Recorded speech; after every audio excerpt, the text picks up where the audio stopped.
भाइयों बहनों, ये देवभूमि वीरों की भी भूमि है। मां भारती की रक्षा के लिए जान की बाजी लगाने वाले वीर योद्धाओं की ये धरती है।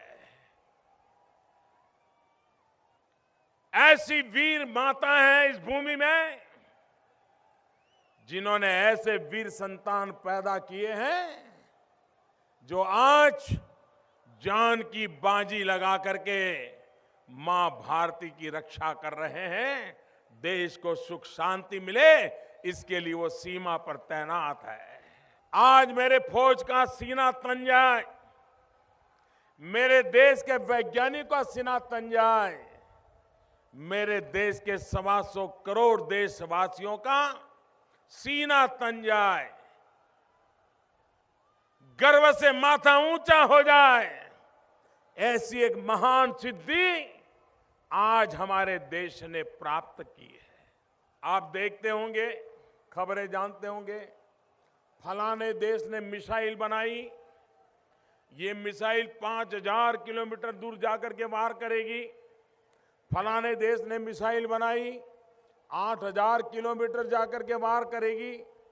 पिछले महीने खबर आई थी कि पाकिस्तान ने ऐसे मिसाइल बनाई जो हमारे अंडमान निकोबार तक आकर के तबाह कर सकती है, उधर इजराइल तक को तबाह कर सकती है।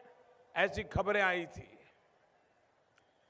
भाइयों बहनों, भारत के पास भी मिसाइलों में कोई कमी नहीं है। लेकिन आज भारत ने एक बहुत बड़ा पराक्रम किया। आज भारत के वैज्ञानिकों ने एक सफल प्रयोग किया कि किसी भी दुश्मन देश की मिसाइल उसके यहां से निकले और हमारे यहां पहुंचने से पहले ही 150 किलोमीटर ऊपर हवा में उसी को मार सकता है। ऐसी मिसाइल पैदा कर दी। भाइयों बहनों, 150 मील ऊपर अवकाश में आने वाली मिसाइल को निशाना ताक करके वो गति में है, कितनी स्पीड से क्यों न जाती हो, हमारे देश के वैज्ञानिकों ने ऐसी मिसाइल बनाई है, वहीं पर उसका खात्मा हो जाएगा। दुनिया में अब तक ये काम बड़े बड़े 4 या 5 देश ही कर पाए हैं।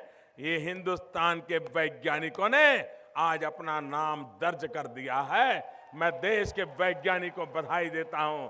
देश के 125 करोड़ देशवासियों को सुरक्षा के लिए इतनी बड़ी अहम सफलता के लिए हृदय से बहुत बहुत शुभकामनाएं देता।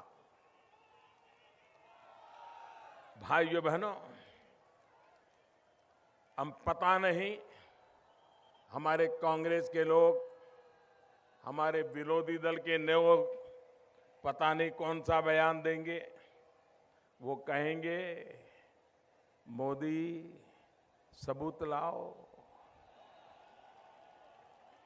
150 माइल ऊपर गए कब थे, मिसाइल पर वार कब किया था, जरा बताओ। क्योंकि सर्जिकल स्ट्राइक का भी सबूत मांग रहे थे। देश के फौज के लोग सीमा पार दुश्मन के मुल्क में, इलाके में जाकर के उसके दांत खट्टे कर करके वापिस लौट आए। अभी तक दुश्मनों को होश नहीं आ रहा है कि ये कैसे हुआ।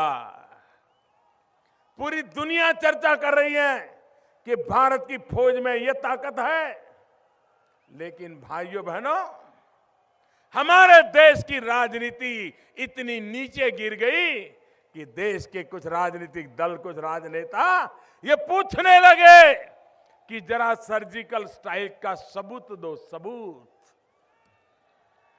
मुझे बताइए, ये देश के जवानों का अपमान है कि नहीं है? देश की सेना का अपमान है कि नहीं है? देश के सामर्थ्य का अपमान है कि नहीं है? देश के विश्वास का अपमान है कि नहीं है? देश की संकल्प शक्ति का अपमान है कि नहीं है?